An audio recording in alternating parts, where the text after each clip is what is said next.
Hello, I am Sean of the Lore Hunter, and this is the third episode of my Sekiro Shadows Die Twice First Impressions series. Previously, I played through Harada up until Juzo, at which point I decided to head back to the Ashina Outskirts with my new tools. Getting back there, I met the merchant who I saw in Harada, which was 3 years ago, so this guy 3 years later. He's cool, he's like Patches. He even has an eye patch, and now he's kind of a merchant who will give you information and stuff if you pay him money. I'm waiting for him to kick me into a pit or something. And also, something I didn't see when I was originally in the Ashina Outskirts was there's a memory of Kuro and Emma talking right before the Chained Ogre, and Kuro is lamenting the loss of life in Harada over his bloodline. So Emma and Kuro definitely have a history, but is she his master? I feel like she wouldn't keep it hidden if Kuro was who she's serving.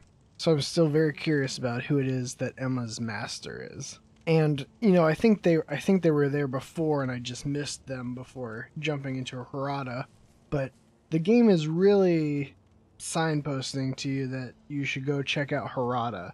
And I think it's a good way to elucidate the concept of not simply progressing through an area, but going between areas as you meet resistance.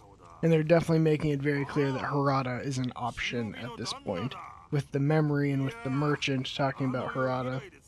That being said, this play session was rough for me. I think this was sort of it was a real sort of test for myself. I'm not sure if this is really a challenge for everybody, but the Chained Ogre and Tenzen, the samurai general in particular, gave me quite a bit of trouble. I think one thing I learned from these two encounters, which I'll get into a bit more, is that you can't sit back. You need to engage and stay on the enemy with a mix of attack and deflect. I think up until this point, I was really kind of able to get by the mini bosses with like waiting for deflection and sort of figuring that system out. But with the Chained Ogre, he just has so much posture that you have to stay aggressive while watching out for his grab attacks, which, by the way, are a huge pain in the ass, and still got FromSoft hitboxes on those grabs, because I swear I got sucked into a grab a time or two. Either way, you learn how to work around it and avoid those, but you can't get scared of that. You have to still stay on top of the Chained Ogre, and then probably even more true for Tenzen. He's just very aggressive, and if you're just deflecting, it's just not going to cut it with him. And you're going to miss deflects, and you're just not going to be getting his posture up enough. That tempo isn't going to be there unless you're attacking and blocking and then looking for those openings and looking for those perilous attacks and countering them properly.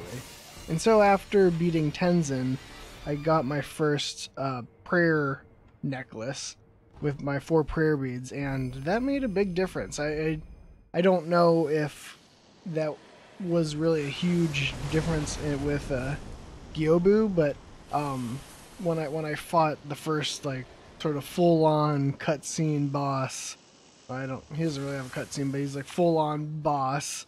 I had a much easier go with it, but that's getting a little bit ahead of things. But the big thing is I got my first necklace, and that feeling of progression felt pretty big, because really after getting that first necklace and after beating Tenzen, I felt much more confident, and I progressed through the rest of this pretty smoothly.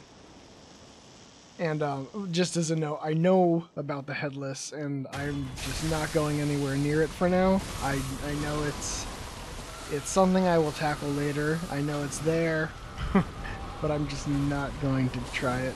And the Great Serpent, that even though I've watched that section with the Great Serpent before in pre-release information, is really fun to play through. It's just really exciting, and try to get that item after you stab them in the eye and you're running around and then leaping out of there. It's just a really, really fun sequence, and I'm glad that they took those stealth elements and they chose to like create these little set pieces over in my. I hope there's more stuff like that over the course of the game, because that was a pretty fun task that's different than your typical combat situations. So getting past the Great Serpent, I stabbed a goblin dude, and I got into this final area before Gyobu, and I got the tip about using the firecrackers with the guy who lost his horse, who of course, eased his pain. I like those tips. Those are really fun. I don't know, if you'll exactly make the leap, but if you've gotten the firecracker or you know about it and you're reading about it, I think you can make the leap. And I think that's a cool mechanic they have, that they have these sort of tip guys that also help to build out the world and add some character. So before Gyobu, there's another memory with the Divine Heir talking to Genichiro about how no matter what happens, Genichiro will want more power until he becomes a monster. And boy does that sound like some foreshadowing, because power hungry dude doesn't want to lose his power. He's gonna resort to some dark shit, and knowing FromSoft and Miyazaki, they're going to give him plenty of dark shit to get into. Finally, the Gyobu fight, and I beat him in just a few tries. It felt really good. I just, I didn't do anything super spectacular. I wailed on him with R1 when he was close. I grappled to him when I had it available. I used the firecrackers to startle the horse, and once I gave it a couple shots, I was through it. The first boss honestly felt easier than the mini bosses I had fought previously in the session.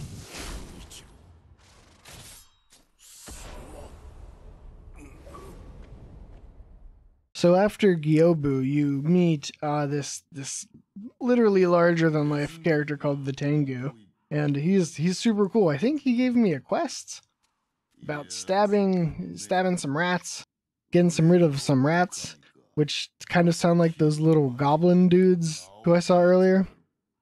So I don't know if it's that goblin dude, some other goblin dudes, but I have a quest. It sounds a lot like a quest, but being FromSoft, it's not like explicit. You have a little note, and it's cool that you have this little note to do this thing, but it's still not like holding your hand. It's still sort of keeping it kind of within the game. Like, you've been told, you have a note, the rest is up to you. It's not going to put quest markers or do anything other than that.